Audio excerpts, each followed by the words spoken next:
Hello, everyone. Welcome to Fast Forward Podcast. I'm Joanna Jordi. Our guest today is Tanya Ghorra, an avid nonviolent education, mediation, and peace building practitioner with a background in media and communication. Tanya Ghorra hosted a segment in Alam al-Sabah on Future Television on the importance of tolerance and nonviolent communication. She has provided numerous trainings in organizations on the art of building cohesive, cooperative, and peaceful culture by simply paying attention to thoughts, language, and actions, thus taking responsibility in contributing to the well being of one's community. These are core elements of Sustainable Development Goal 16, peace, justice, and strong institutions, as well as Sustainable Development Goal 17, partnerships for the goals. Tanya is also a board member of Adyan, an organization that celebrates and optimizes the cultural diversity of Lebanon, especially the multitude of religions, considering them a point of power and the richness. Tanya, welcome to Fast Forward. Thank you for hosting me, and hello, every Fast Forward 2030 viewer. Tanya, what inspired you to pursue your studies in nonviolent education and mediation? Interestingly enough, my own kids. Because I had 3 kids in a row in like 3.5 years. It was very quick, and I wanted to become a better mom. So I started reading, but then reading wasn't enough. And I got the opportunity to be invited to be among the first Arab students of a pilot university in the world, maybe, which is honored, Academic University for Nonviolence and Human Rights. And we took the decision with the whole family because I had 3 kids and I had to leave for long periods, etc. And I immersed myself in this pilot project that now has been established since 2009. And this is where I gained the tools.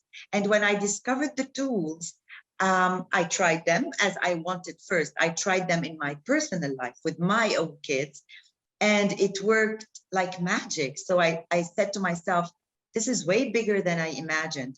And I found myself not only because it changed my life, it became a responsibility. We have a saying in Arabic that goes, Malikul ilm la yamluku. The one who is educated does not own the education. We have to share it. So I found myself, without even planning it, step by step, becoming an advocate for these tools, and then I became a trainer, which was not my aim. My aim was to become a better mom, and since I began to become a better human being on my personal level, I had to share that. So this is how it all evolved. That's so beautiful. So you're sharing your spirit of motherhood with community on a bigger scale. Definitely, and because if it works on the micro level, it's the same. It works, and it's proven to me on a daily basis. What worked for my kids back then, aged 3, 4, and 5 years, is still working today with CEOs, doctors, nurses, NGOs, activists, teachers, children, adults, and refugees, you name it, Arabs, Europeans, Africans. So it does work. And I'm sharing the same spirit, and motherhood is a great place to start with, I guess. Definitely. So you use your home and your family and the love you have within your family as a modular component, and you replicated it on a bigger level, on a wider scale. Absolutely. Tanya, in your opinion, what are the main behavioral changes that we need to make in order to build peace, justice, and strong institutions?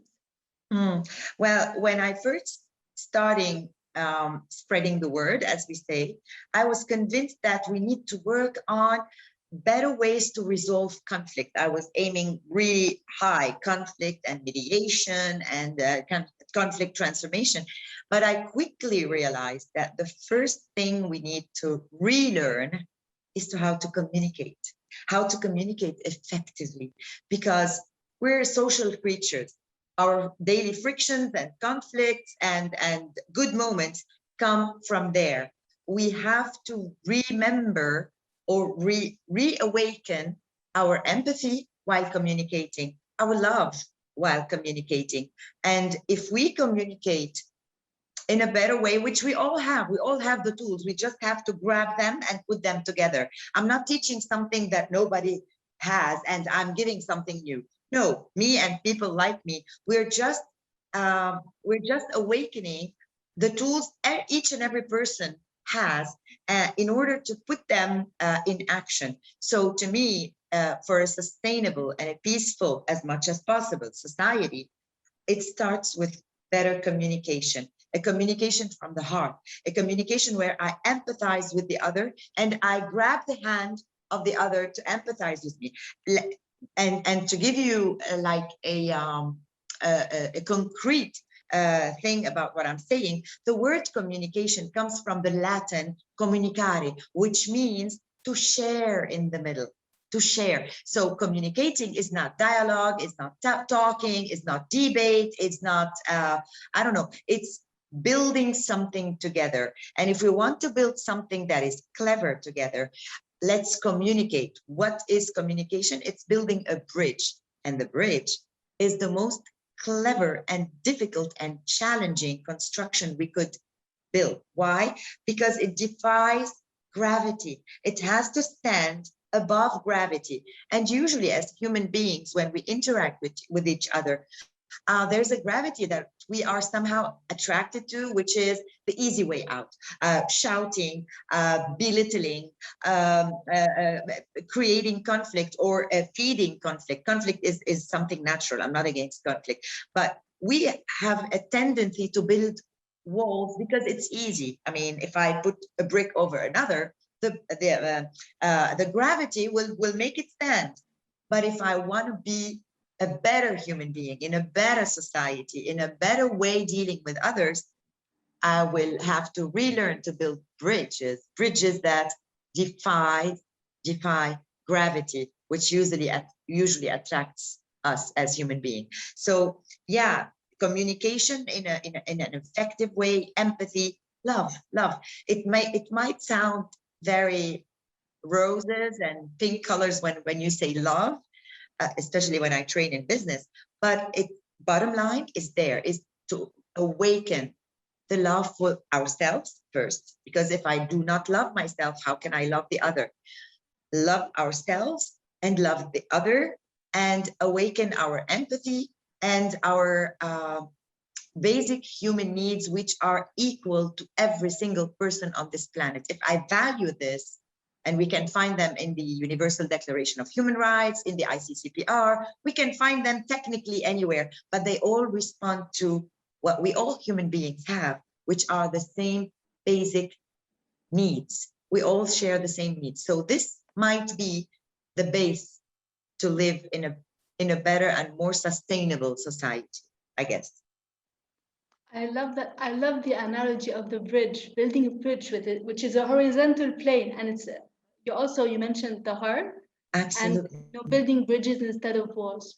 Our recent history is so drenched in trauma, and the most recent trauma was the 4th of August, Beirut port explosion. And I want to see, in your opinion, what are the steps that we need in order to heal from this trauma? Well, I was among the many Lebanese who were traumatized by this directly. I was like maybe inches away from losing my own son, who was in Beirut at the time. And like thousands of Lebanese, he was miraculously saved, despite the fact that we lost a lot. In every forgiveness or healing process, there must be justice. If we do not see justice, it's too much to ask from victims to heal and to forgive, because this is a forcing hand. It wouldn't be logical. So We need to understand the why, the how, the who. Everybody needs that. Otherwise, anger will be fed and fed again. And this is what has been, unfortunately, going on in our recent history in Lebanon. Every now and then we have a round of violence, and then a bunch of men, let me just be very clear, not a bunch of people, a bunch of men come together and they tell everybody, okay, we're done. That was from the past. Let's forgive and forget. Let's move on.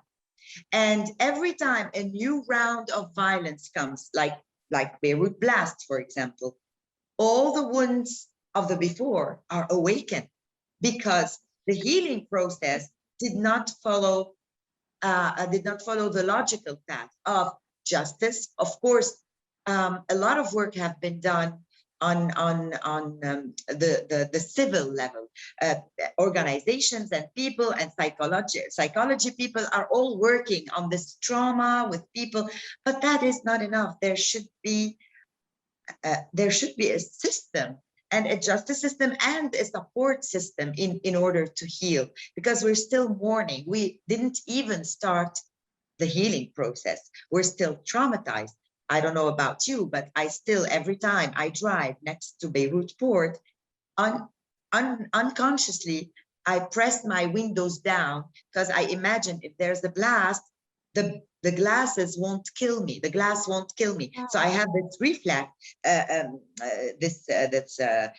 reflex of putting my windows down. And I know many people have other, and every time we hear a boom or a bam or a door slams, we're traumatized. So we're still in the mourning process. And when you see that there's no serious steps towards justice or towards clarity, not just justice, clarity, truth. We need to know in order to start healing. And we're trapped in the trauma still, unfortunately. Definitely. So we need accountability.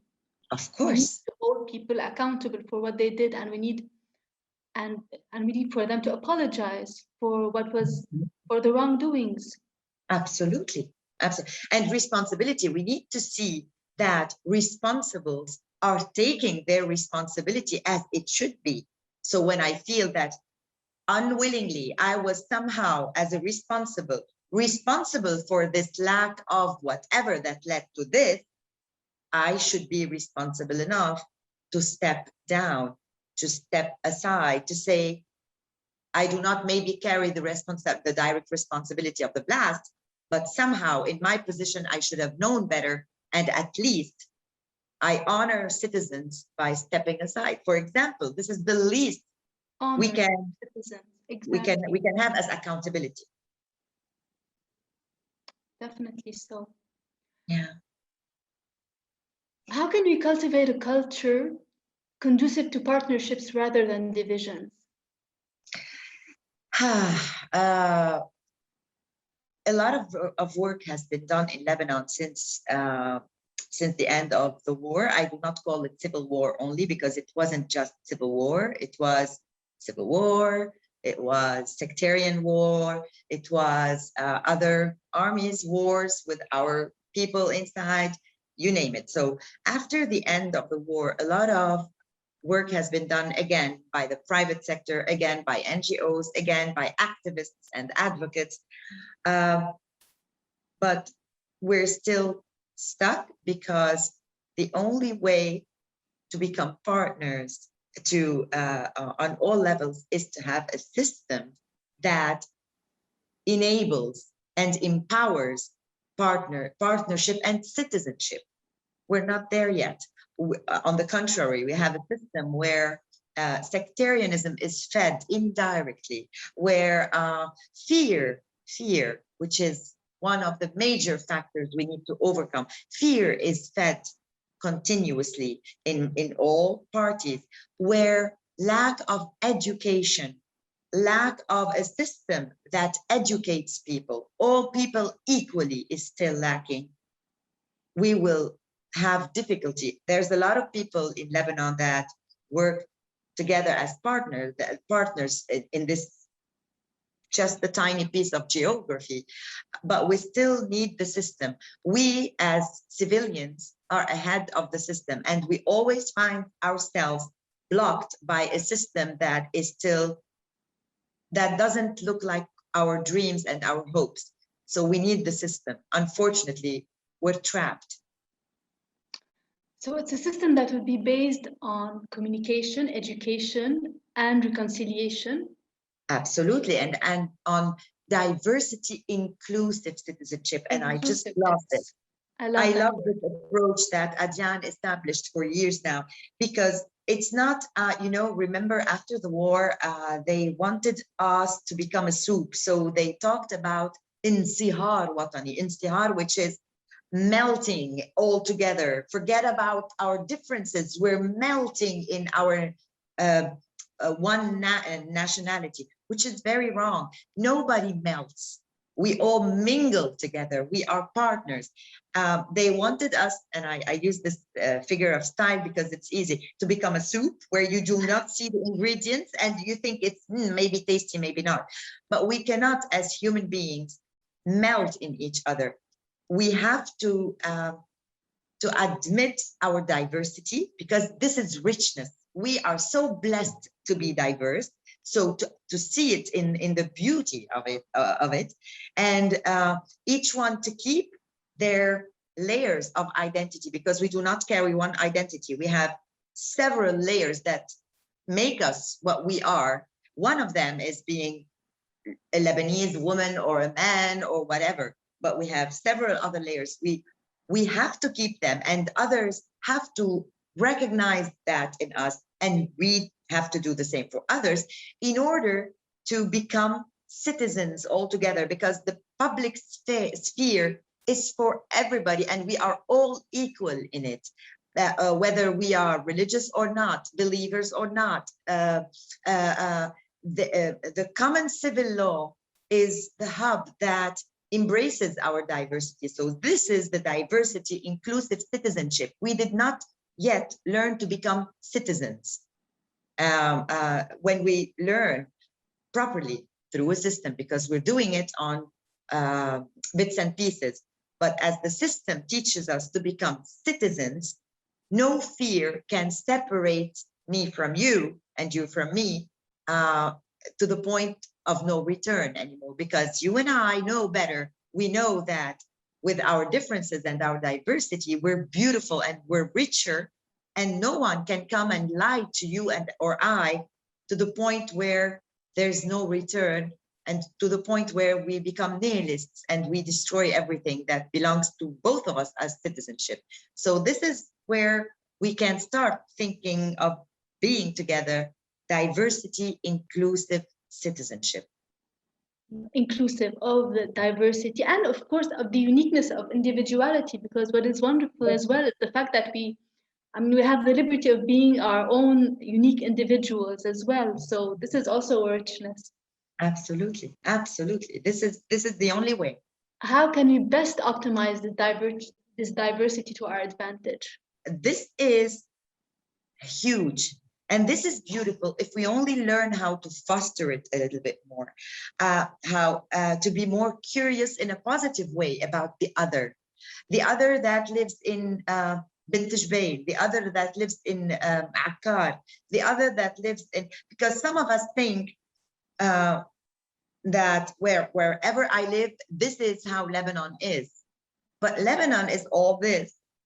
Lebanon is the very conservative people and the very open-minded people, the very religious people and the atheist people, the sectarian and non-sectarian people, the men and the women. Yeah, we have women in Lebanon too. So I'm sorry, I'm very sarcastic every time I bring up the subject because it's something that triggers me.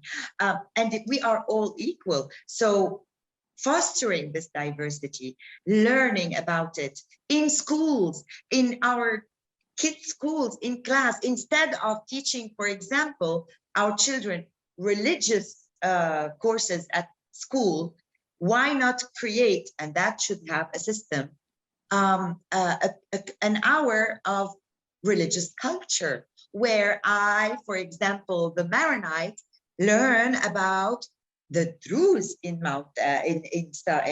in Shuf, or I learn about the Shia people, their traditions, their festivities, what do they like to eat on their special occasions, what to tell them when they have a special occasion. Do we say Yin'ad alaykum or something else? It's a culture where, and we started it, by the way, in Adyan, but it's very tiny. Again, it's an organization work. But we've seen the change and the diversity that is embraced by these youth when we work with them. We don't need much. We have everything we need to make it a system, to foster this diversity, because again, yes, this tiny parcel of the globe can be a message of hope, of diversity, of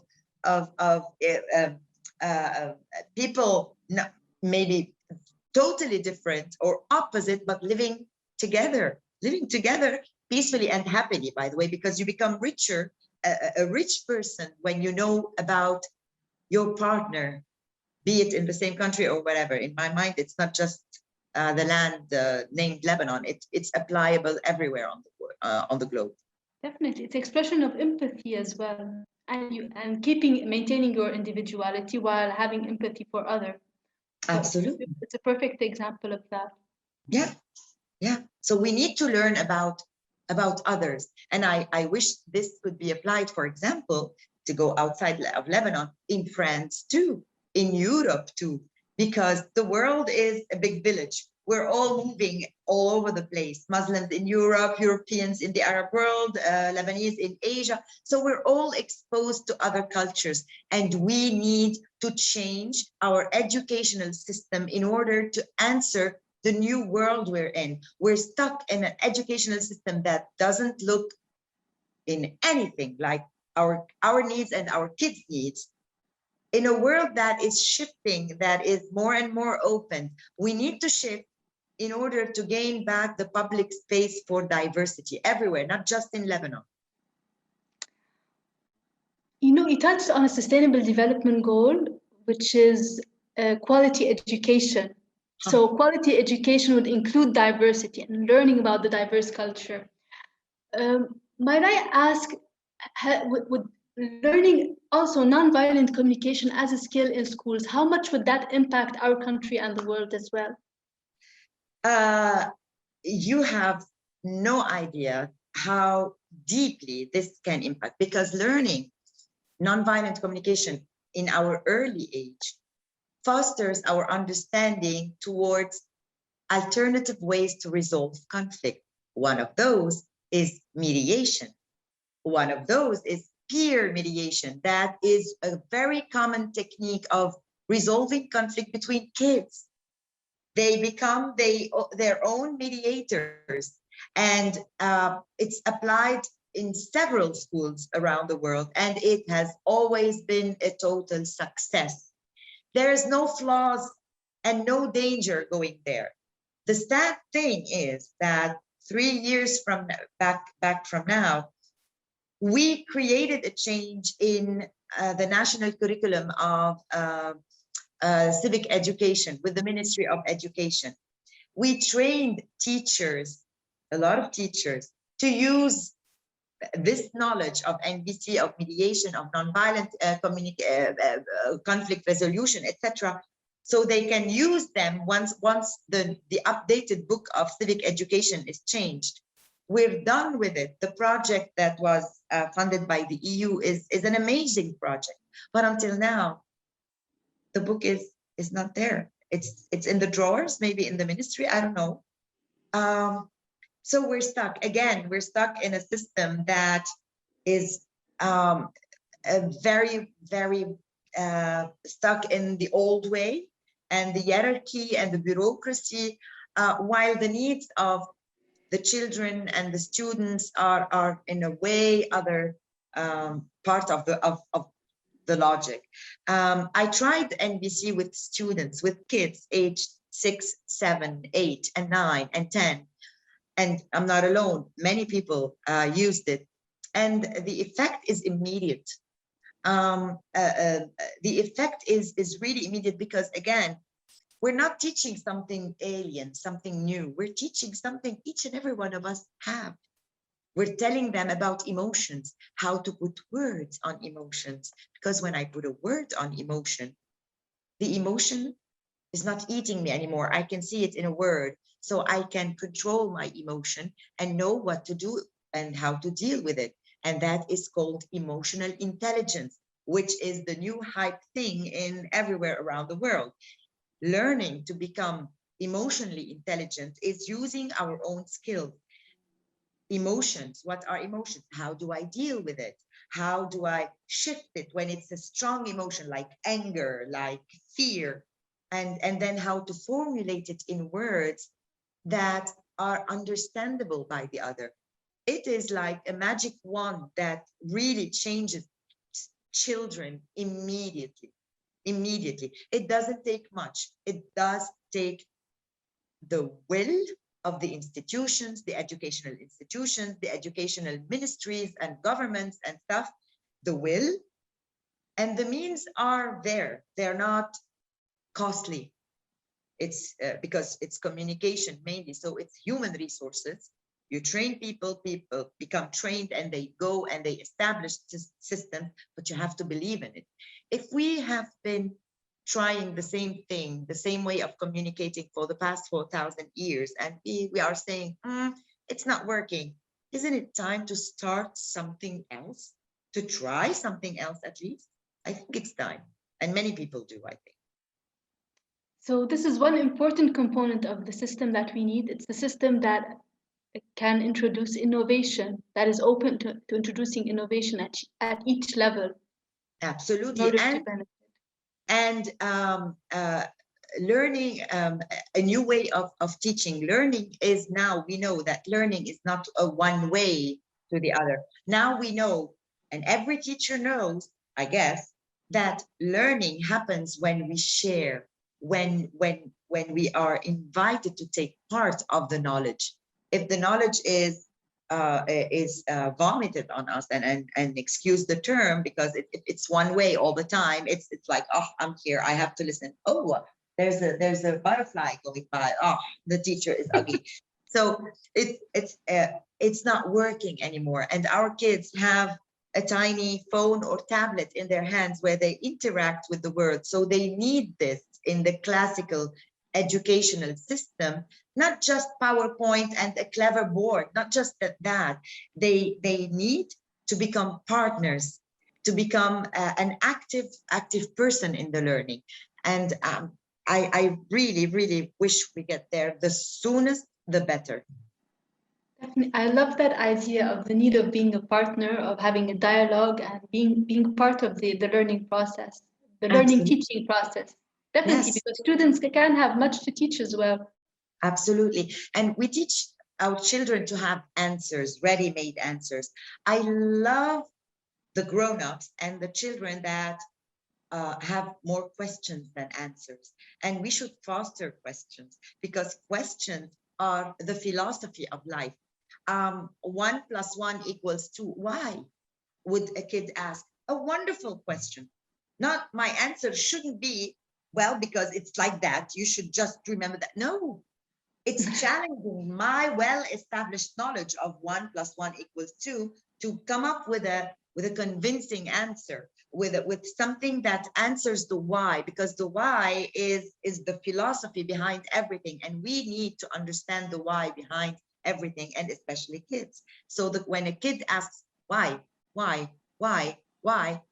they are being philosophical, and we need to become philosophers and to know very well what we're teaching in order to answer those whys and maybe ignite more whys in them. Let us ask more questions, enough of well-established answers. And building windows, new Yeah, discoveries. definitely. How can you overcome one of the harshest forms of violence that we're actually facing today, which is poverty, the increase of poverty? Mm. The mother of all pains, poverty. I traveled 4 years ago to Norway, and we had a conference there, and I didn't see a poor Norwegian citizen, just for the fact that the richness of the soil is equally distributed to the people. So they all have a good income, a very high income, a very well-established level of living and schooling. They have the best schooling. All Scandinavian countries have like almost maybe 1% dropouts from schools, or maybe 0% in some places. So education, good quality education. It doesn't mean a thing today to say that, oh, everybody can read, because that's not quality education. Quality education for all eliminates poverty. Establishing an equal equal system in the parts of the country's richness. It's not socialism that I'm inviting to, but some kind of shared goods of the country, giving opportunities and to each and every citizen. I went to Tripoli last month to give a training for a very, very, very poor region of northern Lebanon. And I was appalled to see that poverty is the structural violence that is fed on a daily basis, not only by our system, not only by the society that doesn't live there, but by the local rich persons and politicians. Because when you keep people poor, it's easier for you to use them whenever you have a fight to fight. They are the fire that you use in the gun. They are poor, they have no income, they are drop out of schools. I asked women in my training, I trained 200 women, and my opening question to break the ice was, give me your name and what's your dream? And I was shocked to see that like 70% of those women, 200 women, their only dream was to be able to go back to school and get the 9th grade brevet. That is their dream. That's violence. That is the basic. That is basic. Again, having the brevet or the 9th grade national paper does not make you someone that is maybe, but it gives you a weapon, a positive weapon to face the world, to work, to establish something that belongs to you, to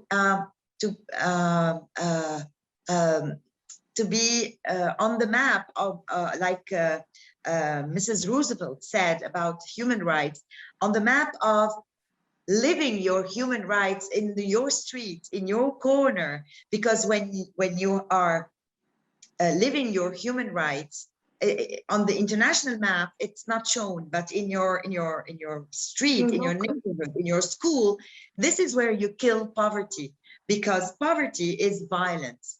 It's many times it's perpetuated by what we call the structural violence, where no equal chances in education, no equal chances in work. How do you want someone in northern Lebanon to find work easily when you do not have companies, big companies there, when you do not have organizations or associations enough, or maybe usines, معامل, factories there.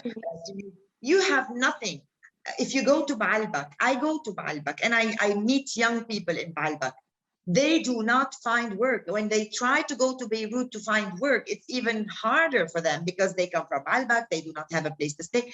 There's nothing in the Bekaa for them to work. So decentralization, because centralization is structural violence that ignites and feeds poverty. Education, quality education. We're not talking anymore about education alone. We have to talk about quality education for all. This is a human right, basic human right. Equal opportunities, work, infrastructure, equal infrastructure everywhere. Why should I be living in a place where I do not have sewage system while you live in a way in the other street and your sewage system is excellent? We're a 10,000 square meter country. Give me a break. Infrastructure, education, quality education, justice for men and women, equal opportunities for men and women. Women are half the society. They are not just moms and sisters. Please stop thinking that you are doing us a favor by saying, oh, women are our mothers, our sisters, we respect them. Respect me because I'm a human being, not because I might represent an image for you. It's good if I want to become a mom, it's my choice. If I want to be a good sister, it's my choice. But I'm half the society. Give me equal opportunity in learning, in working, in higher education. Now in our crisis in Lebanon, we are facing a huge problem in higher education. We might reach a point where 18 years old and plus cannot go to universities due to the economical situation and the Lebanese university that is not equipped enough to get all the students. So to end poverty, again, unfortunately, you need a system that is not structurally violent. And I say it out loud, we live in a system that is structurally built to be violent. And it's a violence that is killing people's spirits. Definitely. Which is why it's the harshest form of violence. Absolutely. Like, for example, when northern people of the globe talk about Africans being lazy. Africa people are lazy. They do not want to work. They are not serious. Go there, see what your countries have done to them all these years, see who's stealing their treasures, their infrastructures, and then come and talk to me who's willing to work more than the other. It's the same thing. Again, we talk on a Lebanese scale, but you can see the injustice and the poverty as a system that is well established around the world. When 1% of the world population is rich, and the 99% others are struggling to live, there's a problem in the system. How do you believe engaging citizens to care for sustainable development goals can have a strong leverage point in solving challenges that we face? The world is shifting, and we are on the verge of something either like that, going up or going down, but we're on that edge right now.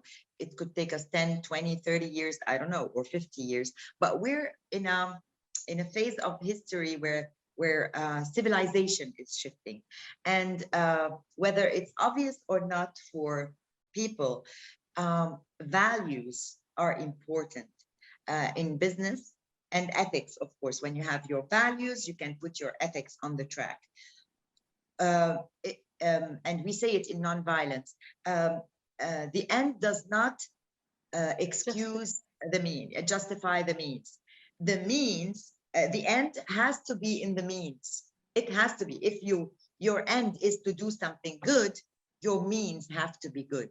If you want to live in peace, you cannot kill on the way, because by killing, you're creating a new cycle of violence. So your end has to be part of your means. As an entrepreneur, let your end be part of your means and have your values, your core values, and set the boundaries inside your business. What is not allowed in your business as teams work together, set the rule, equal pay for men and women, no justice for all, no, for example, racist comments are allowed, no, whatever. These are values. You might think that it does not bring money by the end of the day, but that is wrong, because having a very clear set of values and ethics pays. And when people are happy working with you, happy working for you, they engage more, and they give more. And it's not me saying it. It has been proven again and again and again. Even with the COVID pandemic right now all over the world, big companies made 40% extra gains the past year due to the fact that people were not obliged to spend 8 hours at the office each day. They were working from their own premises on their own pace, and they were engaging and feeling responsible. Gains were here. I'm not saying to keep it as it is right now, because we're not designed to be confined or our lives, and we need to get back on track to live a normal life again. But be not afraid of changing the work pattern. Don't be stubborn in what happened 50 years back. This has ended. We're getting into a new era. Do it. Be an entrepreneur here, not just in the product you are working on, because your values, your ethics, and your entrepreneurship here, be a pioneer. That's what will put you on the map and keep you there.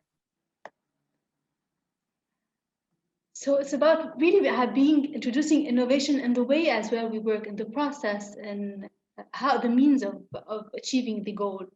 Absolutely. So the month of May is the month of Sustainable Development Goal 8, which is decent work and economic growth. Do you believe that integrating nonviolent communication as a skill in the workplace would definitely increase productivity on that stance? Definitely, because let me give you an example. A few years back, Windows stocks were free falling, and it was a big problem for them. They were facing a very tough period of Windows history. There was a new manager, and his wife is an avid reader, and she gave him the nonviolent communication of a book, the one that introduces nonviolent. She offered her husband this book to read, and he's an avid reader. And when he became CEO, he was reading this book, and he was so moved by the approach and the technique. And he was studying, of course, what's going on inside Windows. Why is the atmosphere so tense? Why are we losing in the stocks and stuff? And it turned out that sarcasm and anger and misogyny were ruling inside the company. So what this new CEO, I forgot his name, did, he ordered copies of the book for all the managers in all departments, and he forced them to read it and to apply NVC exercise on a book note and to apply it with their teams. So it was something that is required from everyone. It took them few months to get back on track again. The whole energy inside Windows changed, and the stocks on the markets went off back again. And now we can see that it's I think Windows Microsoft, it's very well established again. So what I'm trying to say through this, and you can Google it and see the story, what I'm trying to say is nonviolent communication. I've been training on it in banking sector, telecom companies, insurance, mobile companies too, and it's crucial to know. And soon I will be introducing it to, I started already, but now we have the system with the ICRC. We're going to be training hospital personnel, 600 people, doctors, nurses, and employees. It pays, it changes the dynamics of communicating.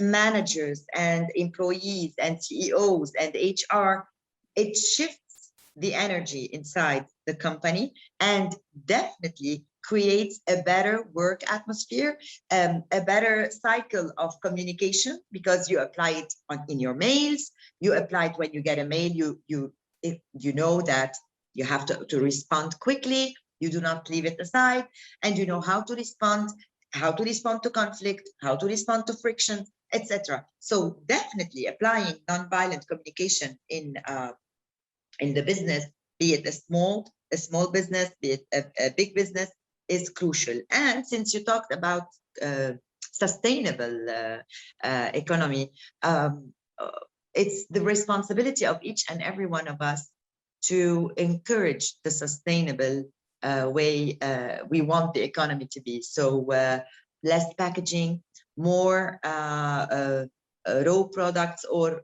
products from producer to consumer directly. They are better. They are closer geographically, maybe closer to us, helping people stay where they are in their villages, in their towns, working and making money in order to create sustainability in their regions and helping them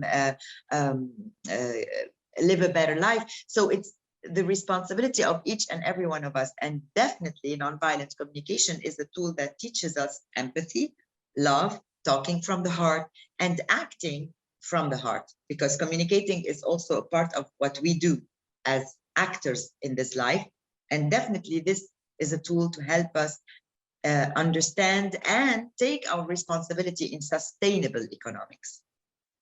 I love that. So at the same time, you have the tool of nonviolent communication and also integrating the culture of sustainable development goals inside the workplace. Absolutely. And it also teaches us also, because it's not just about sustainability. Sustainability is also respecting biodiversity, respecting the ecology. So they all lead to each other, because NVC, or nonviolent communication, teaches us to carry responsibility of our feelings and our words and our actions. It's not an apology. On the contrary, it's something that will teach me to take responsibility. And when I learn to take responsibility for my emotions, for my needs, I know better that I am responsible of living in a better world. Maybe this is my scale, but this is my scale. This is my operational scale, and I am responsible in this tiny space. So as much as I can, not only sustainability, but ecologically and on water saving, on everything, because we're all responsible. So how do you envision Lebanon moving towards implementing sustainable development goals? Can I be honest? For the time being, Of course. for the time being, I have difficulty seeing Lebanon being on that map, because I would be lying if and sometimes I ask myself, like, what do? We need the change. We need, and it's not the persons, the individuals. I don't care about individuals, although we might be very angry against them, because these individuals can go, similar people will come, because the system is still functioning in the same way. So I have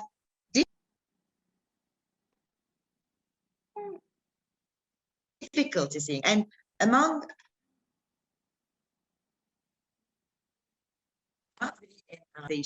even be it positive or negative. So not all people are bad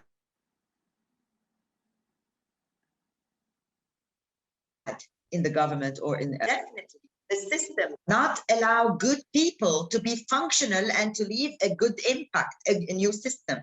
So I have difficulty seeing this old system we are trapped in moving towards a sustainable system that is respectful, that is civic, that is, it will not work. We need a total different manzume, or not system, A shift. a shift, Yeah, a different shift structure. also in values, to bring a new system, because this one is not capable of sustainable living. It's not capable. And again, I'm not talking about individuals. I'm talking about a system that is not functioning anymore, because we might have good people, but they will never be able to make any impact, unfortunately. I love what you said, the fact that it's not about the individuals, but it's about building a system that is conducive to being aware and valuing sustainable development goals and moving and shifting towards those goals. So it's creating a system that allows for innovation and for improvement and for development. We are believing that it's very difficult to make anything function in Lebanon. We're a tiny country, everything is easy, but everything is 100 times more difficult than any other country, because you have to take that person into consideration, that group into consideration. Oh, that sensitivity into consideration. Oh, they make us believe that it's not feasible. And it's... Yeah, is it that we inherited a system that doesn't work and we're still holding on to it? We haven't dismantled it to create a new system that actually works. Absolutely. This is it. And I mean, when people took the street in October, some people were saying, we want new elections. No. A new set of deputies will not change. No. Yeah, the government went down. No. You did not change anything. You will bring another government with the same system, in the same system, with the same employees in the governmental institutions. It's not working anymore. It's not working. We took the French system. The French went way further than what they were in 1945. We're still stuck in there, and we're still thinking that it will function.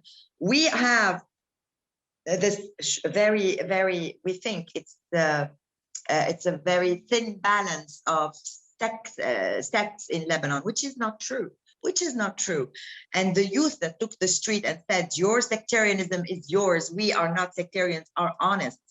So they make us believe that sectarian balance is very important. It's important. It's important as ethics, as values. We want a civil law where we are citizens and diverse and included, and we are partners. So it's the system we need to change, because it's the same. A new government will not change anything. A new election will not change anything. It's the system that is not functioning. Yes, and it's simply a system that maintains basic human rights for each and every individual, no matter their difference. Absolutely. And we're all equal in front of the law, and that's it. Thank you so much, Tanya. Thank you so much for sharing your experience with us, for inspiring us to collectively achieve sustainable development goals and integrating them into our daily practices, as well as the great skills of nonviolence that we know now are so valuable and so important to be mainstream culture in all of our schools and all of our systems. So from Fast Forward 2030 Lebanon, let us honor our natural and human heritage to create the best conditions of life for our future generations. Amen to that. Thank you so much for having me. And again, keep shining, Fast Forward.